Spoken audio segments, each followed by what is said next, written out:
ان کو ہم ایک ٹیبل پہ ایک جگہ ایک اکٹھا کر ہی نہیں پا رہے. کیوں؟ اس لیے کہ ہماری دلچسپی کچھ ہے، بچوں کی کچھ اور ہے، اور انڈیویجولزم کا زمانہ ہے، ہر ایک اپنی دلچسپی پہ چلے. نہیں، ہمیں وہ فرض ادا کرنا ہے کہ جو امت کی ماؤں نے کیا. اور صحابیات کے واقعات آپ اپنے لیے بھی پڑھیں. آپ سب اپنے لیے صحابیات کے کہانیاں زندگی میں ایک دفعہ ضرور پڑھ لیں کہ ان لوگوں نے کس طرح اپنے بچوں کی تربیت کی. کیونکہ ایک لیکچر میں تو میں سب کچھ کر نہیں سکتی، صرف چند ایک آپ کو مشورے دے سکتی ہوں، چند ایک باتیں بتا سکتی ہوں کہ جن پہ آپ چل کے آگے جا کے اپنے بچوں کو کچھ سکھا سکیں. اپنے بچوں کے لیے اچھا لٹریچر، اچھی کہانیاں، اچھی سٹوری بکس.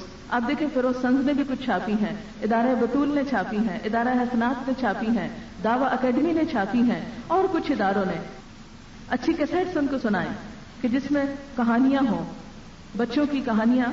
بہت سی ایسی کیسٹس اویلیبل ہیں، اچھی پوئمز اویلیبل ہیں، وہ ان کو سنائیں. بہت سی مائیں شکایت کرتی ہیں کہ بچے میوزک نہیں چھوڑتے. آپ نے میوزک کا الٹرنیٹ دیا کیا ہے بچوں کو جب کچھ اور مارکیٹ میں اویلیبل نہیں؟ بہرحال چونکہ یہ معاملہ ایسا نہیں کہ ہم اس کو اگنور کر دیں، ہم سے چونکہ پوچھا جانا ہے، اس لیے ہمیں اس پر توجہ دینے کی ضرورت ہے. اور پھر سب سے بڑی بات یہ کہ اگر آپ ان کو زبانی تعلیم نہیں بھی دے رہے تو ایک ماحول دیں. ایک اچھا ماحول جو ہے وہ ایک بہترین نشو و نما کے لیے خود بخود مدد کرتا ہے. آپ دیکھیں کہ جب بچے چھوٹے ہوتے ہیں، مائیں اگر درس پہ جاتی ہیں تو عموماً بچوں کو چھوڑ دیتی ہیں کہ ہائی شور کریں گے، ٹربل کریں گے. ٹھیک ہے، اگر آپ کی کوئی ایسی ذمہ داری ہے کہ جس میں آپ کو کام کرنا ہے تو بچہ اگنور ہو سکتا ہے. لیکن عموماً کیا ہوتا ہے کہ اگر بچے ایسی مجلسوں میں شروع سے جانے لگے تو ان کے لیے یہ سب کچھ اجنبی نہیں رہتا. آپ نے حضور صلی اللہ علیہ وسلم کی وہ حدیث سنی ہوگی کہ جس میں آتا ہے کہ آپ صلی اللہ علیہ وسلم بعض اوقات نماز کم کر دیتے تھے، چھوٹی کر دیتے تھے کہ کوئی بچے کے رونے کی آواز آ جاتی تھی. آپ ماں کو اذیت نہ دیتے تھے. اب آپ خود سوچیں کہ بچے کی شور کی وجہ سے، بچے کے رونے کی وجہ سے آپ نے یہ نہیں کیا کہ بچوں کو مت لاؤ، یہ نہیں کہا کہ عورتیں مت آئیں، بلکہ کیا کیا؟ اپنی نماز چھوٹی کر دی. آپ سوچیں کہ صحابہ کرام کی کیا خواہش ہوگی کہ ایک ایک نماز نبی صلی اللہ علیہ وسلم کے ساتھ کتنی کتنی لمبی ہو، لیکن آپ نہ بچوں کو محروم کرتے تھے اور نہ ماؤں کو محروم کرتے تھے. لیکن وہ بچے بھی آہستہ آہستہ یوز ٹو ہو جاتے تھے، عادی ہو جاتے تھے عبادت گاہوں میں جانے کے لیے، دین کی مجلسوں میں جانے کے لیے. ان کے اندر بھی پھر ایک شوق آئے گا. پھر آپ دیکھیں کہ جب اپنے بچوں کو آپ اچھی کمپنی دیں گے، اچھے دوست دیں گے تو آپ کی بہت بڑی ذمہ داری دور ہو جائے گی، ختم ہو جائے گی. لیکن اگر اس کے پاس اچھی کمپنی نہیں تو آپ دیکھیں گے کہ گھر کی ساری تعلیم اس کے اوپر بیکار ہو جائے گی. کوئی ماں یہ نہیں کر سکتی کہ 24 گھنٹے اپنے بچے کو اپنی آنکھ کے سامنے رکھے، اپنی نظر کے سامنے رکھے، یا ہر وقت اس کو لیکچر پہ لاتی رہے، یا ہر وقت اس کے ہاتھ پکڑ کے اس کو اچھا برا سکھاتی رہے. لیکن ایک اچھا ماحول دینا، اچھی تعلیم کے لیے تھوڑا سا وقت نکالنا، اچھا عملی نمونہ اس کے سامنے پیش کرنا، یہ ساری چیزیں مل کر مددگار ہوتی ہیں. اور جب تک ان ساری چیزوں پہ ہم توجہ نہیں دیں گے اس وقت تک مسئلہ حل نہیں ہوتا. تو ہمیں پھر کیا کرنا ہے؟ جیسے کہ اللہ تعالیٰ نے فرمایا قوا انفسکم، اپنے آپ کو بچانا ہے. یعنی خود اپنی دینی تعلیم و تربیت کا اہتمام کرنا ہے، اپنے لیے اچھی کمپنی، اچھی صحبت، اچھے دوست تلاش کرنے ہیں تاکہ ہمارے ایمان کا لیول بڑھے. جب ہمارا ایمان بڑھے گا تو قدرتی طور پر ہمارے سے بچوں میں انرجی ٹرانسفر ہوگی، بچوں کو ایک اچھا ماحول ملے گا، بچوں کو اچھی بات سننے کو ملے گی، اور اس طرح نسلیں ایک ایمان کے سائے تلے پروان چڑھتی چلی جائیں گی. پھر فرمایا یا ایھا الذین کفروا لا تعتذروا اليوم، اے لوگوں جنہوں نے کفر کیا آج معذرتیں پیش نہ کرو. انما تجزون ما کنتم تعملون، تمہیں وہی بدلہ دیا جا رہا ہے جو تم عمل کرتے رہے ہو. یہاں پہلے تو اہل ایمان سے خطاب ہے اور پھر انکار کرنے والوں سے خطاب ہے کہ جو لوگ نہیں کرتے وہ ہمیشہ اپنے لیے بہانوں کی ایک لمبی لسٹ رکھتے ہیں. ایسی وجہ تھی، یہ مجبوری تھی، وہ مشکل تھی، یہ پریشانی تھی. آپ دیکھیں کہ جب کسی دینی مجلس میں جانے کا وقت ہوتا ہے تو کبھی ہمیں کوئی کام یاد آ جاتا ہے، کبھی مہمان یاد آ جاتے ہیں، کبھی کوئی اور مجبوری. لیکن جب کسی شادی پہ جانا ہوتا ہے، کسی فوتگی پہ جانا ہوتا ہے، کسی اپنی سوشل ضرورت کے لیے جانا ہوتا ہے، بازار جانا ہوتا ہے، ہاسپٹل جانا ہوتا ہے، تو آپ دیکھیں کہ خواہ گھر میں مہمان بیٹھے ہوں، خواہ کچھ بھی ہو، ہم اپنے وہ ساری ذمہ داریاں پوری کر کے آتے ہیں. ہم کہتے ہیں جی ہماری سوشل رسپانسبلٹیز ہیں، لیکن کیا دین سوشل رسپانسبلٹی سے بھی کم درجے کی چیز ہے کہ اس کے لیے ہمارے پاس وقت کوئی نہیں؟ ہم اپنی معاشرتی ذمہ داریوں کو بھی اسی وقت زیادہ اچھے طریقے سے پورا کر سکتے ہیں کہ جب ہم اپنے اندر بہترین ایمان کا درجہ پائیں گے، اللہ رسول کی محبت اپنے اندر پائیں گے صلی اللہ علیہ وسلم. اگر ان کی محبت ہمارے اندر ہوگی تو ہم ہر کام اللہ کی خاطر کریں گے اور پھر اس کام پر اجر بھی پائیں گے انشاءاللہ. لیکن جب انسان کے سامنے اللہ کی ذات نہیں ہوتی، وہ جو کام بھی کرتا ہے دکھاوے کے لیے، وہ کام یا کسی پہ احسان جتانے کے لیے یا اپنے کسی مفاد کے لیے. لیکن جب اللہ کی ذات بزرگ و برتر بیچ میں آ جاتی ہے تو پھر نہ وہ کسی پہ کوئی اچھا کر کے احسان جتاتا ہے اور نہ ہی وہ کسی کے ساتھ اچھا اس لیے کرتا ہے کہ اس میں اس کا کیا مفاد ہے، اسے کیا مل رہا ہے، اسے کیا حاصل ہو رہا ہے. وہ تو کیا چاہتا ہے کہ اس کا رب راضی ہو جائے، اور اللہ تعالیٰ بھی وَلَسَوْفَ يَرْضَىٰ، وہ بھی اس سے راضی ہو جائے گا. جب ہم اس کی رضا کی فکر کریں گے تو وہ ہمیں راضی کرے گا. رضی اللہ عنہم ورضوا عنہ، وہ اللہ ان سے راضی ہو گیا اور وہ اللہ سے راضی ہو گئے. یہ دو طرفہ معاملہ ہوتا ہے نا. اگر ہم کوئی کام اللہ کی رضا کے لیے نہیں کر رہے اور ہم چاہتے ہیں کہ اللہ ہمیں راضی کر دے، یہ بھلا کیسے ممکن ہے؟ اگر کوئی شخص یہ دیکھنا چاہے اللہ تعالیٰ کی نگاہ میں اس کا مقام کیا ہے، یعنی میرا مقام اللہ کی نگاہ میں کیا ہے، تو مجھے یہ دیکھنا چاہیے میرے دل میں اللہ کا کیا مقام ہے، میں اللہ کی بات کو کتنی اہمیت دیتی ہوں، میں اس کو کتنا یاد کرتی ہوں. کیونکہ اللہ تعالیٰ کا فرمان ہے نا، فاذکرونی اذکرکم واشکروا لی ولا تکفرونی، مجھے یاد کرو میں تمہیں یاد کروں گا. یہ تو دو طرفہ معاملہ ہے نا. اس کے لیے جہاں کہیں آپ کو کوئی دینی مجلس ملے آپ اس میں باقاعدہ شریک ہوں. سبحانک اللہم و بحمدک نشہد ان لا الہ الا انت نستغفرک و نتوب الیک. والسلام علیکم ورحمۃ اللہ وبرکاتہ.